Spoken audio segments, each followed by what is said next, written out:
My name is Maya, and on paper, I'm the steady one, a project manager, the person who keeps calendars straight and budgets from bleeding. In reality, I've just been the only adult in a house that's been quietly unraveling since January, when my husband Ryan shattered his leg slipping on the front steps. 4 months later, physical therapy is optional in his mind, while online income has become a full-time fantasy crypto signals at 2 a.m. dropshipping gurus who look barely old enough to drive affiliate schemes with screenshots instead of paychecks. Meanwhile, the mortgage drafts itself out of my account. Ivy's dance classes, Theo's preschool fees, groceries, utilities, the college fund.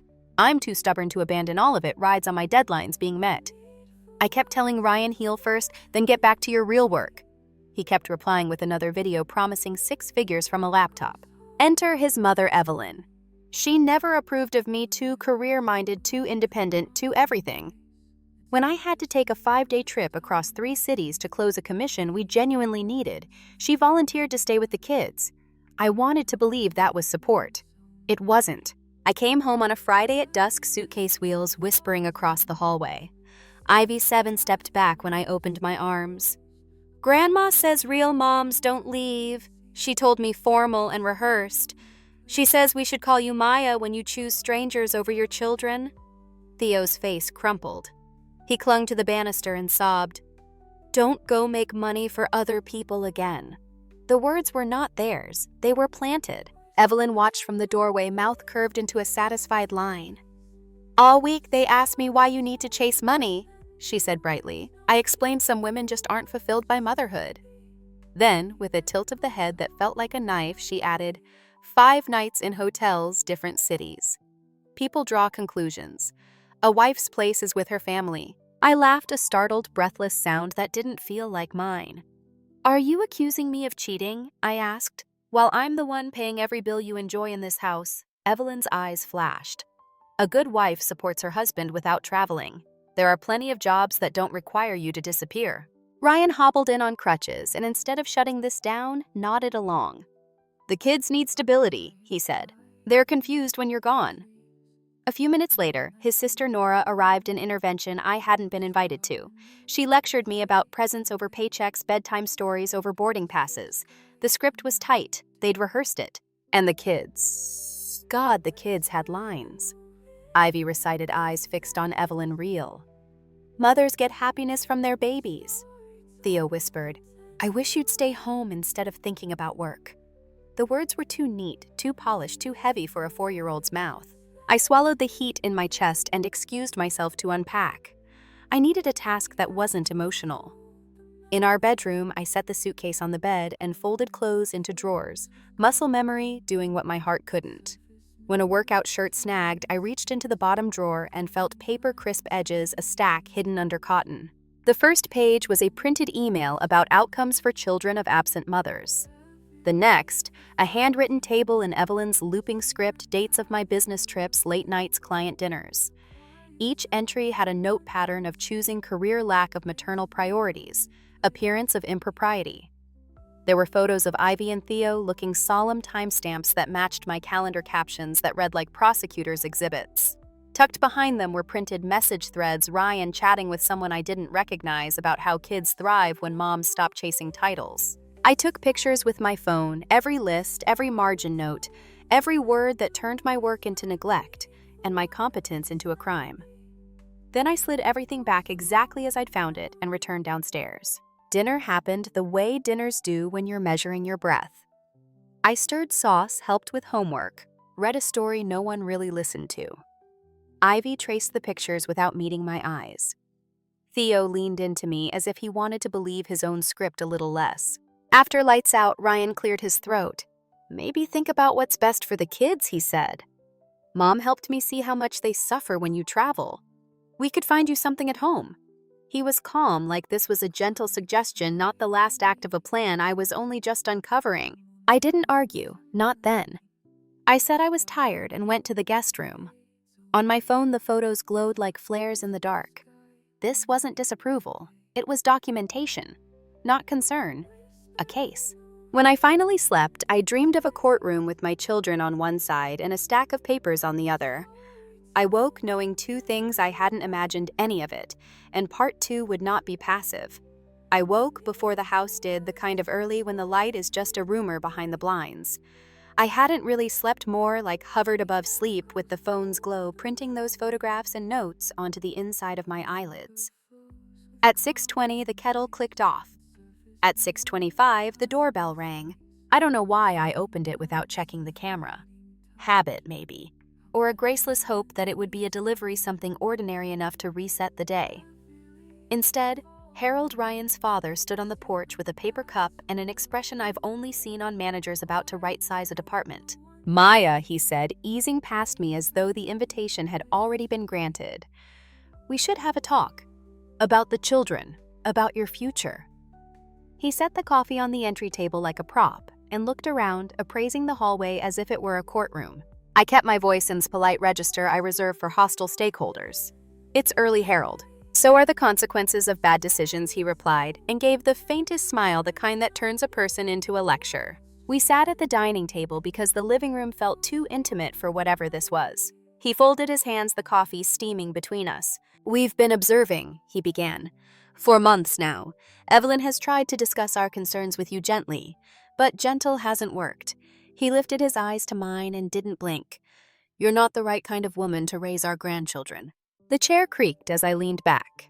He let the sentence sit there, heavy and well-rehearsed. "You're telling me this," I said while drinking my coffee in my house? "In our son's house," he corrected mildly. "And as for the timing, this is overdue." He pulled a folded set of papers from his jacket pocket, creases sharp as a map. "We've documented patterns: your overnight trips missed, events late returns, erratic mood after travel, the children's distress. A pattern is proof of a problem." I thought of the stash I'd found in the dresser, Evelyn's columns, her neat notations, the photos where someone had asked Ivy and Theo to look sorrowful, and the air in my lungs thinned. If this was the overture, the next movement would be uglier. "You've been building a case," I said. "We're building a rescue," he said. "Ryan deserves a wife who wants to be a wife. The children deserve a mother who is present. There's a young woman at Church Grace who understands family, understands sacrifice.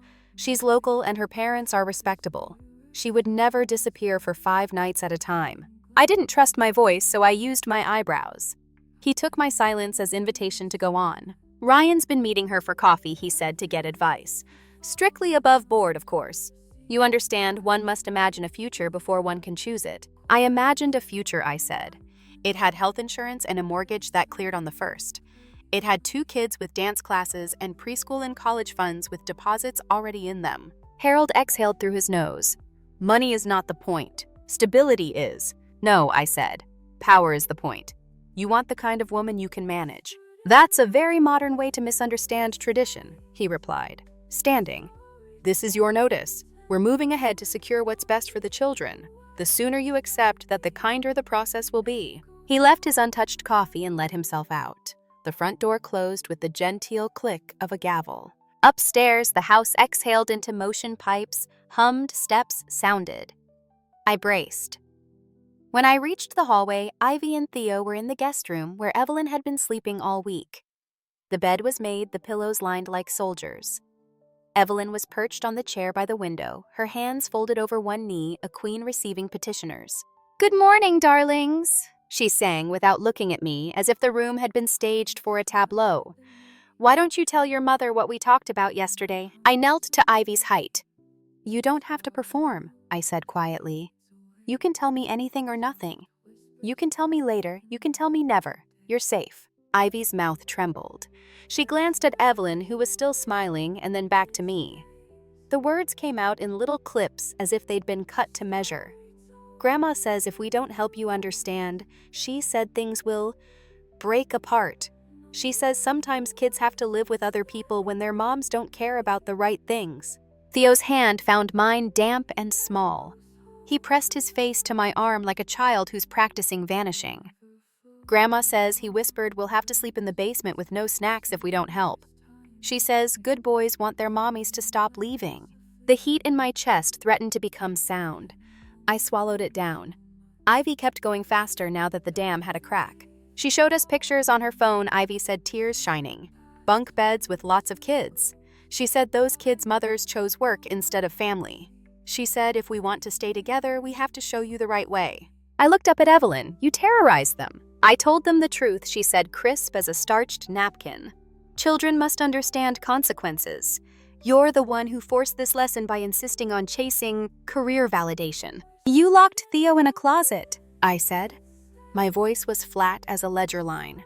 Theo's grip tightened. Evelyn's smile thinned.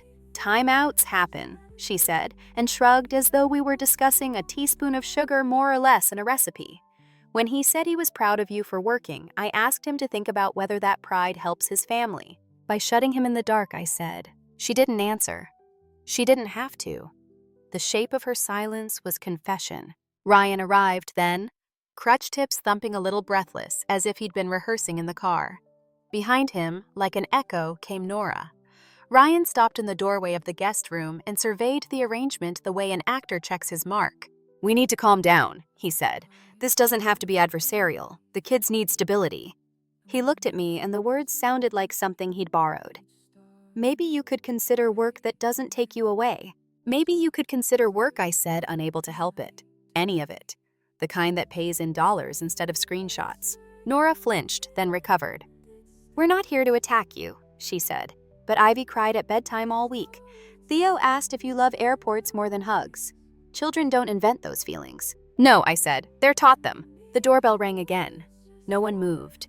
Evelyn stood smoothing her dress with her palms and announced to the room, that will be Grace. Grace, I repeated, because sometimes the only way to make the absurd hold still is to say it out loud. We all migrated to the foyer on a kind of slow current. Evelyn opened the door and in stepped a woman in a taupe cardigan and ballet flats, the gentle kind of pretty favored by advertisements for laundry detergent. She carried a plate wrapped in foil and a rehearsed humility. Hi, I'm Grace, she said, cheeks pink with well-timed shyness. I baked muffins. I hope that's not intrusive. It is, I said. But here we are. Ryan did an awkward introduction, trying to make it sound as if Grace had appeared by accident, a neighbor with baked goods instead of an auditioning replacement. Grace spoke softly about how families require presence and children blossom under routine. She said these things like they were new ideas, rather than the oldest sticks used to prod a working mother back into her pen. I can't imagine choosing work over these two, she said, looking down at Ivy and Thea with a smile that was probably meant to melt. They're so precious. You didn't have to imagine it, I said. You just had to be invited to replace me. Her eyes widened, then slid to Ryan for a cue. He lifted his palms. No one is replacing anyone, he said. We're exploring what's best for the kids. What's best, I said, is that you don't threaten my children. You don't coach them to recite scripts. You don't bring a stranger into my foyer to perform virtue, and you don't build dossiers on me in my own house. We were trying to help you see, Harold said, appearing again like a stage direction. He must have circled the block waiting for his entrance. You're having an episode. Funny, I said. I was just thinking how composed I feel. It's hard to describe the moment when a line inside you clicks from pliable to fixed. For months, I had negotiated, explained, absorbed. In the guest room, I had listened. In the hallway, I had not screamed. Now, a switch flipped. The air felt sharper in the way a day feels different after you finally decide to quit a job you've outlived. Kids, I said, turning so only they could see my face, go get your backpacks. Ivy hesitated. Theo didn't. He ran. Evelyn's voice went high and thin.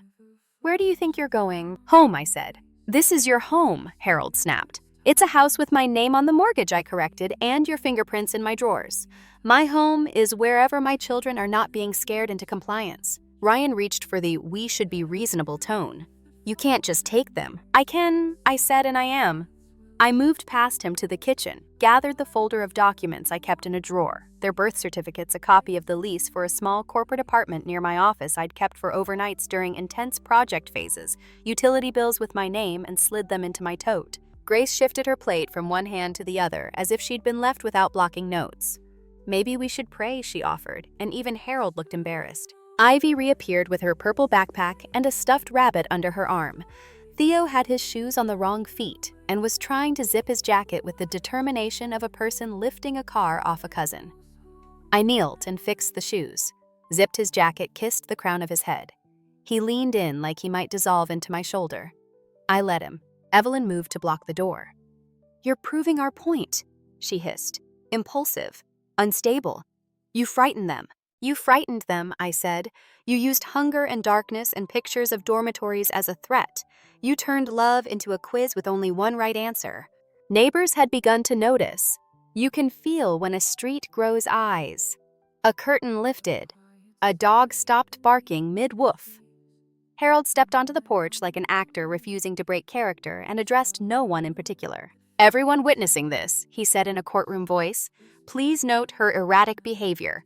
This will be useful." I didn't give him a reply worth recording. I shepherded the kids past him, buckled them into the car, and shut the doors gently because gentleness felt like a private rebellion. When I rounded the hood, Evelyn followed, still speaking as if volume could turn falsehood into fact. "You'll regret this," she said.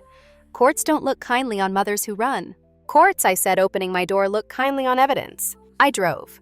The whole block seemed to lean after us, curious and a little hungry for story.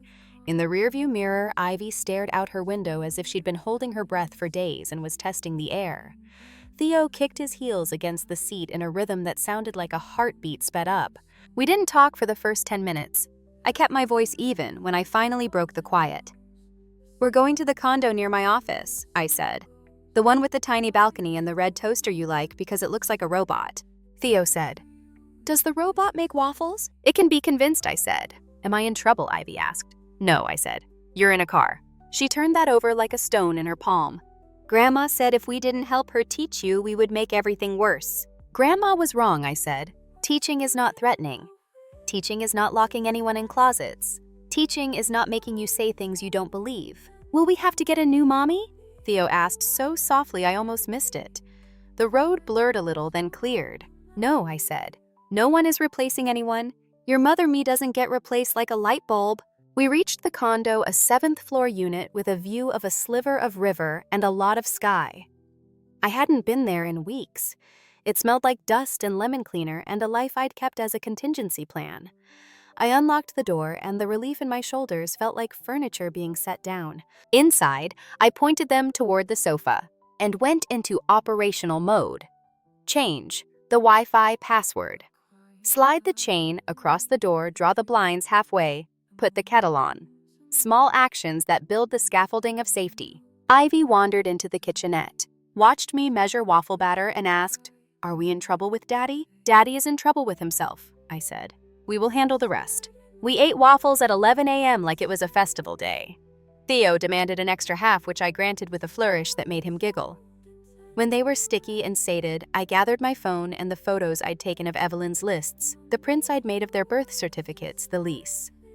I opened a new email draft addressed to myself and a lawyer whose name I'd saved months ago and told myself I'd never need. Subject line: documentation, immediate consult. Before I hit send, I sat on the edge of the bed in the tiny second bedroom and allowed the tremor that had been traveling through me since dawn to complete its course. It was a small, controlled quake. The building remained standing. The children in the other room argued about whether the robot toaster could also be a spaceship. The sound was ordinary. I clung to it. The rest of that day unfolded in careful increments. I called my manager and told her I needed 2 personal days. I composed a neutral message for Ryan. "The kids are safe with me. Do not come to the condo. Do not send your parents. I will communicate through counsel going forward." I wrote to the school and the preschool director a simple note that the kids would be absent for family reasons, and I would update their authorized pickup list. I changed the pin on the building door. At dusk, Ivy crept onto the balcony with me. The sky was a watercolor equation still balancing itself. "Can I tell you something?" she asked. "You can tell me anything," I said, "or nothing, or something later." She put her chin on the railing. "When you were gone," she said, "Grandma made us practice lines. She said it was like in a play, and if we said them the right way, you would learn faster. She said if I didn't say them good enough, I would make you leave forever." I didn't correct her grammar. I didn't correct her pronouns. I only set my hand on her back and kept it there, a warm weight anchoring a small body to a safe planet. "Did you believe her?" I asked. "I didn't want to," she said. "But when you came home, it was like the lines pushed." "That's how fear works," I said. "It pushes. Love pulls." She thought about that and nodded once, decisive. "Then I choose the pull." We stood in silence, watching the river learn the night. Later, after teeth and pajamas, and the ritual of 3 stories because 2 wasn't enough and 4 would be greedy. Theo fell asleep with the rabbit tucked under his chin. Ivy asked for the light to stay on a little. I left the door ajar the way she likes. When my phone buzzed near midnight, I let it. It buzzed again and again. I turned it face down.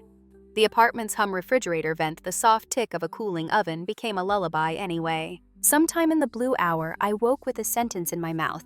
This is not disapproval. This is a move. The thought didn't scare me. It clarified me. A plan is a comfort to the person who makes it, and a blueprint for the person determined to undo it. In the morning, I wrote a list on a yellow legal pad, neat block letters, project manager brain, doing what it knows. Call attorney.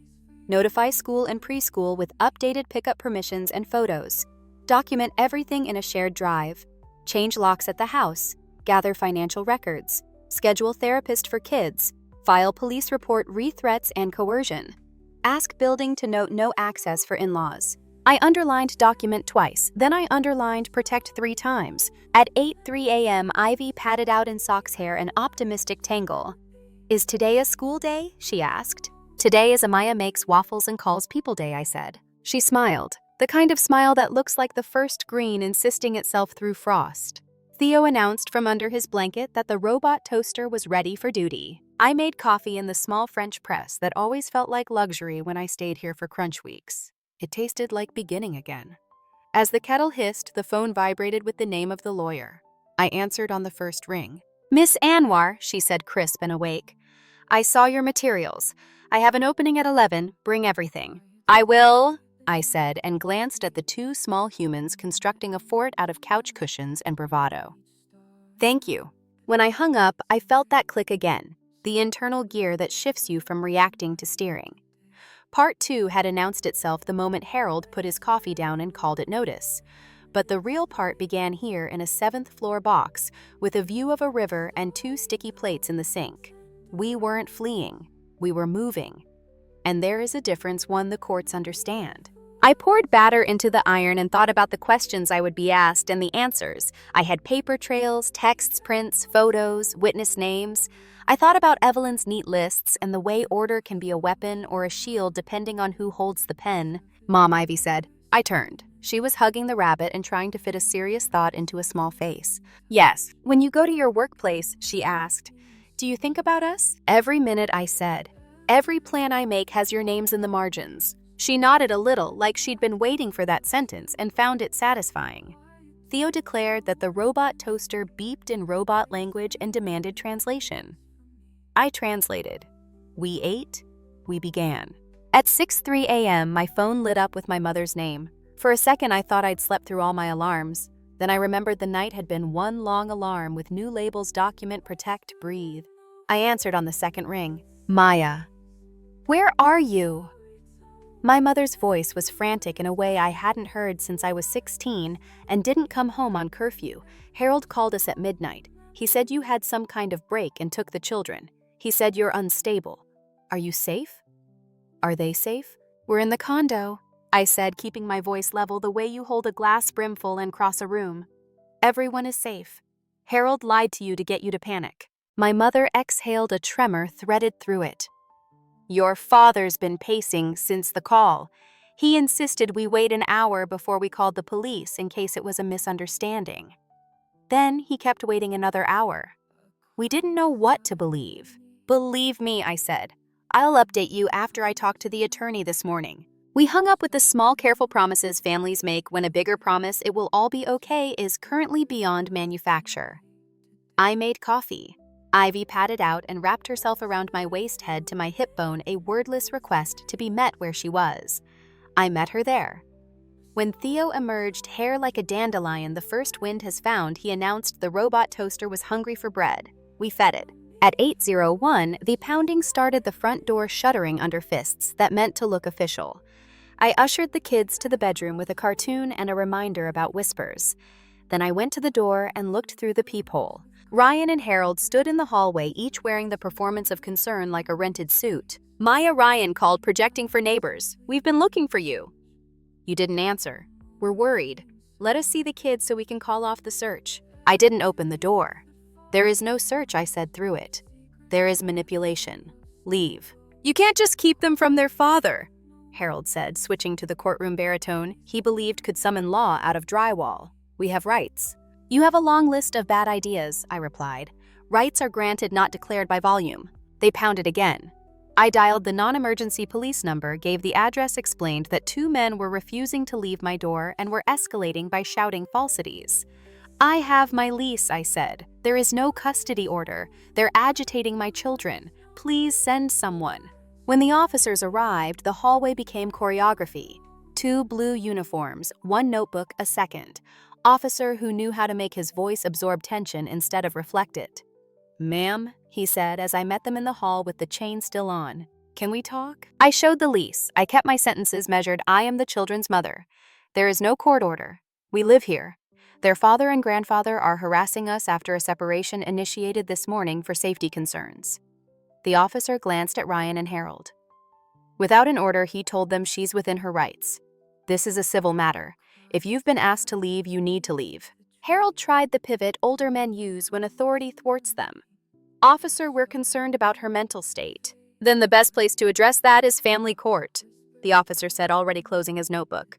Do not return unless invited. If you do, it's trespassing. He handed me a small card with an incident number printed on it like a proof of concept.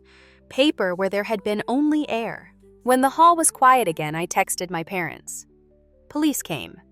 They left. We're okay. We'll call after attorney.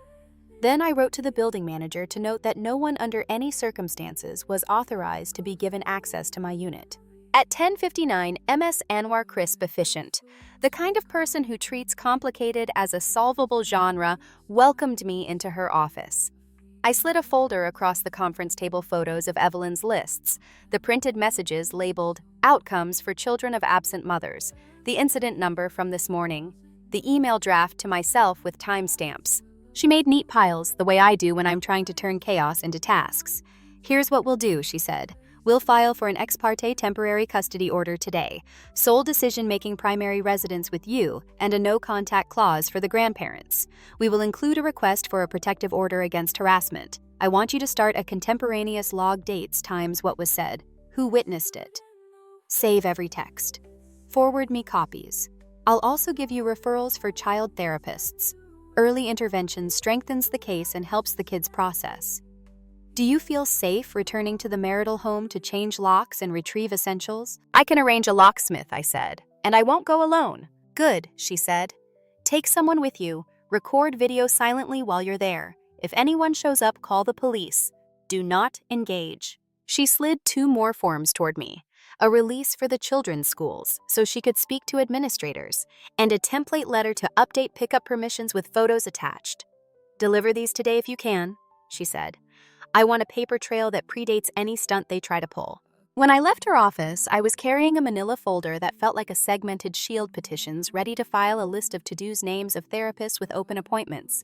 Agency changes the temperature in a person. I felt warmer, as if my blood had agreed to circulate again. I drove straight to Ivy's elementary school. The secretary had the look of a woman who has met all varieties of drama and believes in procedure. I handed over the letter, the photos, the new passphrase I'd chosen with Ivy Stargazer, because it's what we look for when we lie on our backs in July. The principal joined us and took everything seriously. The seriousness itself was an anodyne. We will not release her to anyone not on this list, she said. If someone claims an emergency, we call you first, then the police. At Theo's preschool, the director was gentleness in a blazer. We've had situations like this, she said. I'll brief the staff. No one but you. If anyone shows, we lock the door and call. I signed what needed signing and left photos of Harold and Evelyn and Ryan, and because I am done pretending politeness is neutrality, Grace with a note not authorized to pick up or visit. By 2 p.m., the locksmith met me at the marital house. I didn't step inside until my neighbor Anita arrived and stood on the porch with her arms crossed, part witness, part wall. In case they show up, she said. I'll say I'm considering a new hobby, watching men leave women alone. The locksmith changed the deadbolts with the efficiency of someone who has become intimate with other people's thresholds. I recorded video. Just the workman's hands. The door. The inventory. I spoke quietly as I moved, room to room, kids' clothes, important documents, personal electronics, family photos.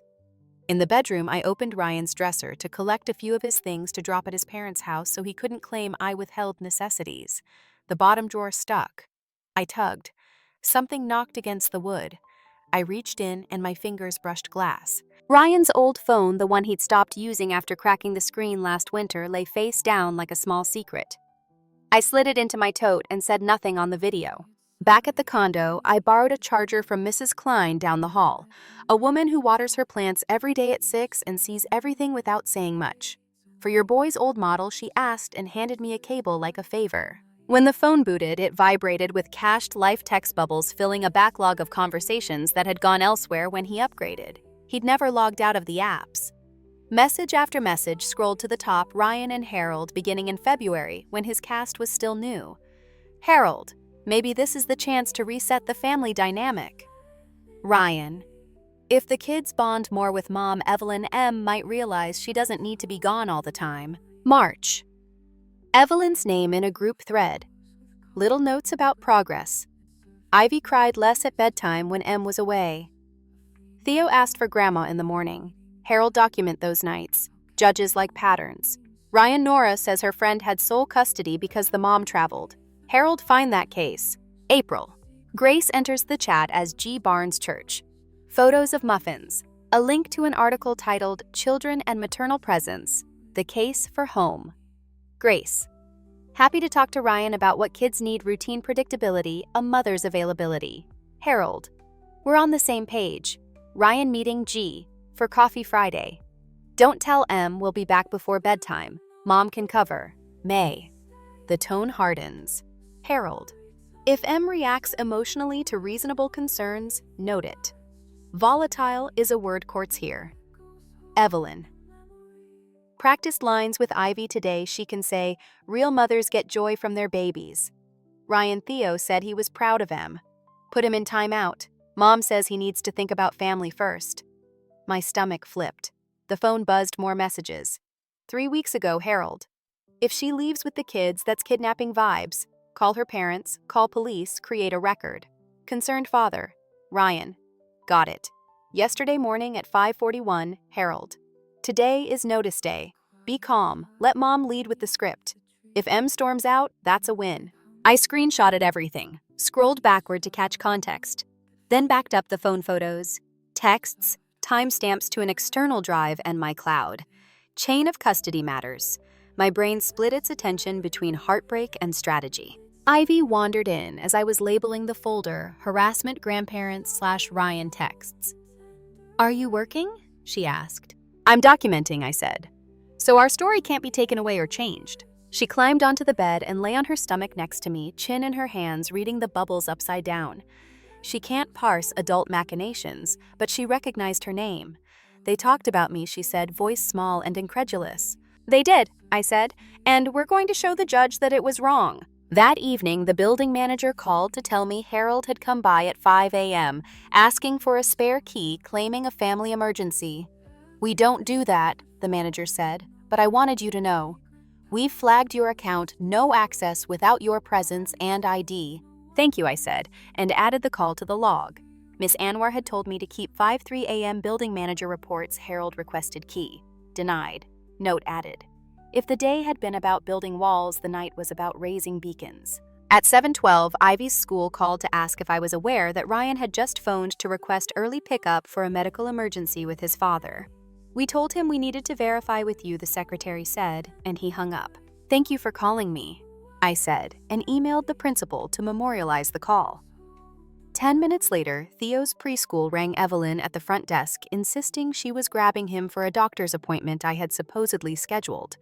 The director locked the door, called me, and then called the police when Evelyn wouldn't leave.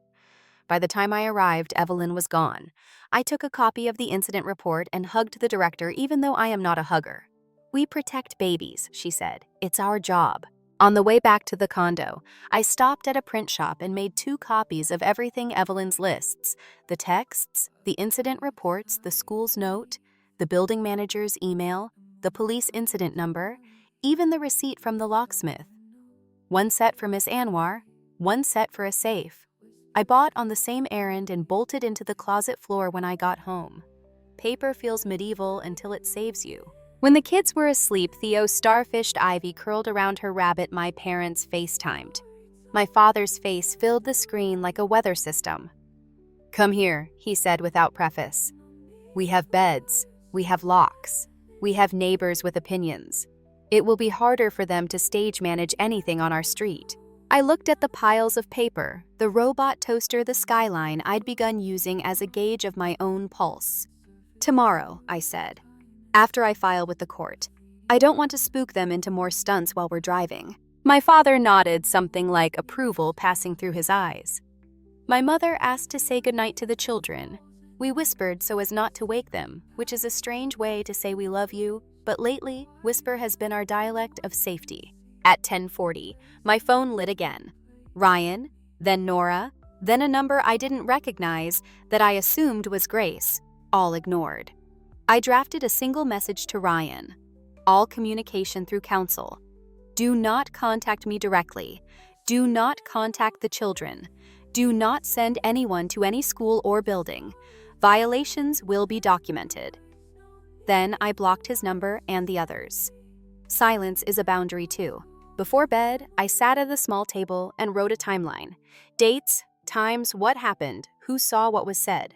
On a second page, I wrote a different timeline, the one that matters in a therapist's office, when Ivy started rehearsing sentences, when Theo began clinging at the door, the night the closet became a threat, the first time they called me Maya instead of Mom, the day each of those stopped. Patterns are proof both ways. The condo was quiet in a way houses never are. No settling noises, no water hammer, only the refrigerator's polite murmur. I stood at the window and watched the river think about tomorrow. It would carry what it always carries, rainlight reflected cities, the shadows of bridges. It would carry us too if I let it. But I am not a river, I am a map maker. Tomorrow I would bring a keyed set of coordinates to court evidence labeled and nested testimonies, gentle and exact. Tomorrow I would sign my name to petitions that turned fear into ink and ink into orders. And after court, after the filings, after the signatures, after the date stamps that make strangers into witnesses, we would drive to my parents' house, the one with the maple that remembers every season we gave it. I would let my father stand on his porch with his hands in his pockets, like a man who has all day to explain to interlopers that they can leave or be escorted. I would let my mother overfeed us just for a week, because abundance is a kind of repair. I turned from the window. On the couch, Ivy's rabbit had fallen to the floor. I lifted it, tucked it back under her arm, and listened to both children breathe like small metronomes. The tempo was steady. For the first time in weeks, it matched mine. The clerk stamped each document with a sound like a small door closing. By noon, we had an emergency custody order, a no-contact provision for Evelyn and Harold, and an interim schedule that named me primary residence and decision-maker. Miss Anwar slid the certified copies into a folder, as if she were putting a lid on a boiling pot. Next, she said, "You drive, don't announce it to your parents' house. Text me when you arrive. If anyone shows up there, call the police and give them the case number." And Maya, do not explain. Enforce. We reached my parents by late afternoon. The maple out front lifted its arms like a welcome we didn't have to earn. My father stood on the porch with his hands in his jacket pockets, a stance that always told me he'd planned for contingencies. My mother met us at the car with grocery bags and a softness that smelled like cinnamon. Inside, the house absorbed us. The kids disappeared into the basement with my father's trains, the usual gravity pulling them toward tracks and switches. We were halfway through PB&J's when a car door slammed hard enough to make the kitchen glass vibrate. The bell rang in rapid succession, a finger daring the button to protest. My father opened the door to Evelyn and Harold, their righteousness arranged like matching outfits. Evelyn began sobbing on contact with air. "We've been worried sick," she cried. "Where are our grandchildren? We need to see they're safe." "They are," my father said, and did not move. "You are not." Harold tried to step past him with the confidence of a man who has always assumed thresholds are suggestions. My father did not raise his voice. He stepped forward, which made the doorway smaller. "Leave," he said. "You're trespassing." Sir Harold said. Switching to that courtroom tone, we have every right. No, my father said you have a pattern, and I have an order. He produced the paper with the precision of a magician and held it at a polite angle. No contact with the children, no proximity. Leave now, or I call the police. Evelyn's cry hardened into contempt. Courts don't always get it right. We are their family. Family, my father said, is what you protect, not what you weaponize. Then he shut the door gently. It was the gentleness that made me exhale. They didn't leave. They paced the sidewalk, phoning, gesturing, trying out their lines on the air. When the first cruiser pulled up, Harold animated his best performance, concerned grandfather, unstable, daughter-in-law, abducted children. The officer listened, then knocked. We handed him the order. He read, nodded, and then escorted the grandparents to the curb the way a tide removes what doesn't belong on the shore. The street resumed being a street. That night, Ryan called from a number I didn't recognize and left a voicemail that ping-ponged between fury and pleading. "You're destroying my relationship with my kids," he said. "We can fix this if you come home. I'll get a job. We'll cut back. I'll tell my parents to back off." Then a beat later. "If you hadn't been gone so much, none of this." I deleted the message and forwarded the transcript to Miss Anwar. Documentation is a kind of mercy. Every claim meets its paper. The week that followed took the shape of new routines. The kids met with a therapist who had 2 shelves of sand trays and a way of asking questions that felt like opening windows. Ivy drew a house with 4 rooms and labeled them without prompting kitchen sleep play safe. Theo built a tiny closet out of blocks and then knocked it down with one decisive thwack. I let the therapist do the work therapists do. I did mind forms logs, signatures, a new phone plan, passphrases with teachers, a safety word for pickup. At the first full hearing, the judge was crisp and unamused by theatrics. Miss Anwar presented the sequence like a clean diagram, lists cataloging maternal deficits, printed texts, coaching children, attempts to remove kids from school without authorization, the police incident at my condo, the building manager's note, the closet story echoed by both children in therapy. The judge looked at Ryan. "Do you dispute that these communications occurred?" He stared at the table. "No." "Do you dispute that your mother threatened or disciplined the children in ways designed to alienate them from their mother?" He shifted. She meant well. "That is not an answer." The judge's pen paused above the pad. "You will have supervised visitation at a community center twice a month. The grandparents will have no contact. Any attempt to circumvent this order will weigh against you at final custody." The gavel fell like a period. Afterward in the corridor, Ryan tried to catch my eye. "I didn't want it to go this far," he said. "It went this far when you started planning," I said. "I just didn't know yet." We moved into a rental 15 minutes from my parents' 2 bedrooms, a long hallway that amplified the sound of children running a little yard where the Maples' cousin cast a patient shade. We kept our rhythms, simple school waffles, laundry folding, time to piano playlists, therapy, Tuesdays, library, Saturdays. The robot toaster came with us and adopted a new role as comic relief whenever anxiety spiked. I bought a label maker and a fireproof safe. On the safe, I stuck 3 words, "Paper saves people." The calls tapered as the reality of the order settled in. Evelyn sent 1 letter, 3 pages of scripture and accusation. My lawyer filed it under harassment and sent a warning. It stopped. Grace disappeared like a character written out mid-season. Perhaps someone finally told her that muffins aren't custody. The supervised visits were awkward by design. A social worker sat at a nearby table and pretended to do paperwork while Ryan tried to be a father in 2-hour increments. Sometimes the kids gave him their polite selves. Sometimes they didn't. I did not ask them to perform. When the visit ended, they ran toward me with the relieved energy of people stepping from fluorescent light into sun. We didn't debrief in the car. We played I Spy and argued about whether a cloud could be a spy target twice. The answer is sometimes. Spring advanced in increments the way healing does. We celebrated small proofs. Ivy started calling me Mom without the ghost of hesitation. Theo stopped checking the hallway during bedtime to make sure no doors could lock. He slept all night without waking to listen for footsteps that weren't mine. One morning, unprompted, he said, "Mommy, I don't think the closet is scary anymore." I wrote it in the log, not for court, but for me. The divorce decree arrived in June, formal language turning truth into law. It named me sole custodian. It set the visitation schedule. It barred Evelyn and Harold from contact. It divided the pieces of a shared life with the bland finality of columns. I signed where I needed to sign and put the embossed copy in the safe with the other papers that had kept us upright. Then I took the kids for ice cream and let them choose toppings without the usual negotiations because sometimes sugar is a ritual of relief. On a warm Sunday, we visited the river near the condo just to see it. Ivy held my hand and narrated ducks.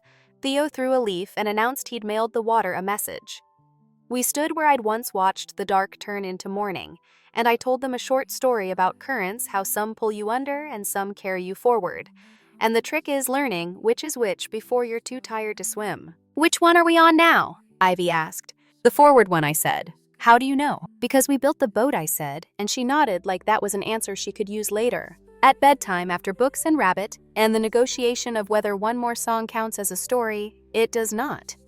Ivy asked, "Are we done with the scary part?" "We're done with the part where other people write the script," I said. "We're in the part where we do."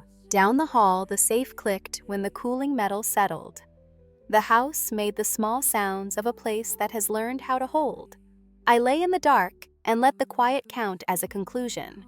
I do not have a word for what we are now post-storm, post-order, post-audition, but I have a feeling, a calm that isn't empty. Tomorrow there will be lunches to pack and socks to locate and a robot toaster to humor. Tomorrow there will be music in the kitchen and a maple that knows our names when the wind moves it. For now there is this 2 children breathing in their rooms, a stack of papers that turned fear into fact, a door that opens only when we choose. Thank you so much for listening to today's story. If this story resonated with you or made you reflect, I'd love to hear your thoughts, so feel free to share them in the comments below. And don't forget to like, subscribe, and hit the notification bell so you won't miss the next story. I'll see you next time as we continue exploring more journeys and lessons together.